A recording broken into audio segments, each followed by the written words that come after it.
Jackie watching the dolphin play.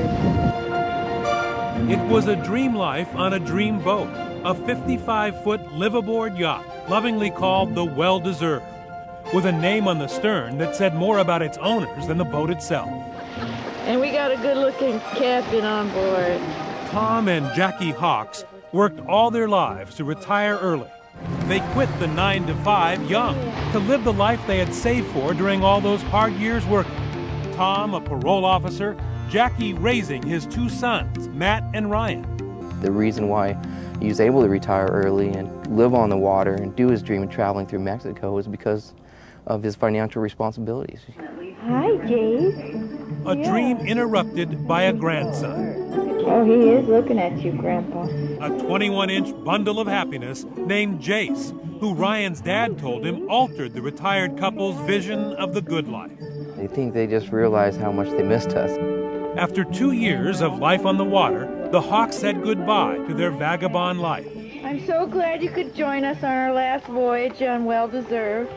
The Well-Deserved was put up for sale. But as the Hawks' sea dream was ending, on shore in Long Beach, California, another couple, considerably younger, with a totally different backstory, began to think that the Well-Deserved could be their dream boat too. On the outside, Skylar and Jennifer DeLeon looked like driven up-and-comers with a new family and a bold future. He lives off other people's existing. That's a parasite. I mean, he is a plague to our society.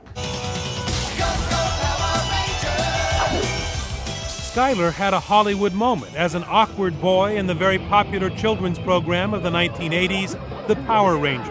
That's him in the orange shirt. You guys were great. The 2 very different couples with a shared dream are about to meet. But there is one big problem. The Well-Deserved had a hefty price tag, $435,000. Skylar had nowhere near that kind of money, but asked to see the boat anyway. Tom's the seasoned probation officer, and his antenna just goes up. And he flat out asks him, how can a young kid like you afford a boat like this? He just didn't want him on the boat. Skylar does not give up, and after seeing the family pictures aboard the Well-Deserved and hearing why the Hawks had decided to change dreams and rejoin the landlubbers, he decides to play a family card of his own. So here comes a very swollen-bellied Jennifer holding the hand of their toddler. She brings him on the boat, they're chit-chatting, she tells her about how she's expecting a grandchild, they bond, and by the end of that meeting, Skylar's saying, hey, how about that test ride another day? And Tom says, you call me when you want to come back up, and yeah, we'll go out. Ryan says his dad had one big weakness, family, and Skylar found it and exploited it. You show family to my family, you talk about family to my family, they're going to let down their guard. Within a week, the dream boat is heading out to sea. On board, Skylar DeLeon and the Hawks. It was the last time anyone heard from Tom Hawks. This morning, police are asking for the public's help in a very mysterious disappearance. You know, my first priority is, to find about the whereabouts of my parents. I want to know about their safety. Not only could police not find Tom and Jackie, they could not find their Honda CR-V. Right now, our focus is on locating them and also the vehicle that they owned. Orange County prosecutor Matt Murphy. The local TV stations were broadcasting images of the Hawks, images of their family, images of the car, things like that. And a person down in Ensenada thought that they recognized the car. It's a huge break. A witness down in Mexico says the car was left by Skylar DeLeon. I knew 3 things. My parents are murdered. I knew that he has something to do with it, and I don't know why. The noose was tightening around Skylar DeLeon. He was the prime suspect, an accomplice who signed his name as a witness to the boat sale, a jail guard named Alonzo Machane, who was on the Well-Deserved when Jackie and Tom went missing, is about to tell all. Just take them out to sea and toss them overboard. But Alonzo's first venture across the criminal line apparently scared him, and when confronted by police, he made a full confession. The audio tape obtained exclusively by 2020. The plan was that we were supposed to kidnap them and take them out to sea and toss them overboard. gave us the exact details of what happened on the boat during the murder. I don't think anybody realized how horrible it was until we talked to Alonzo. They tasered him several times, got him in a headlock, managed to handcuff him. Alonzo's assignment, he says, was to keep Jackie occupied above deck. Yeah, she was fighting.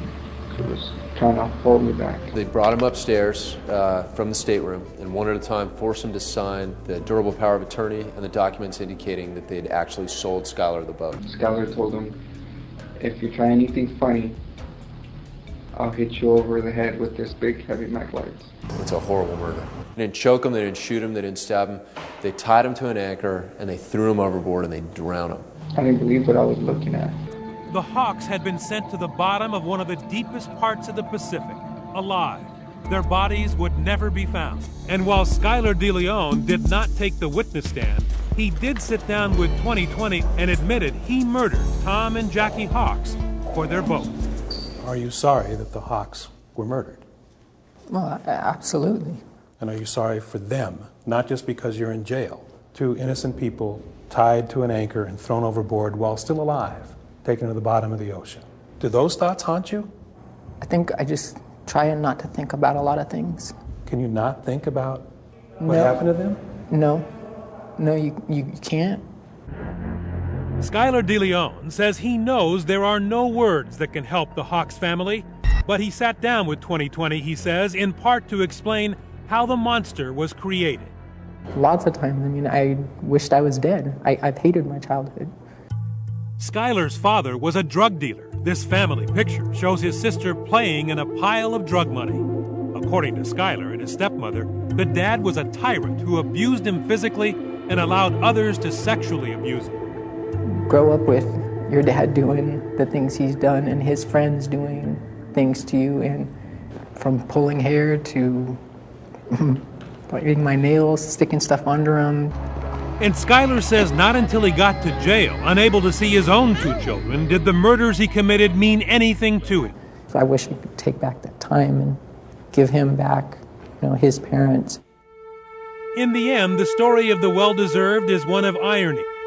Two couples with a dream, Skylar and his wife Jennifer taking the ultimate shortcut to riches, murdering two people who did everything right. I will always carry tension in my shoulder for the people that did it, and I always have a pain in my stomach for in the manner in which it was done. I never heard of an unhumane way to torture someone and kill, two loving individuals that did nothing wrong.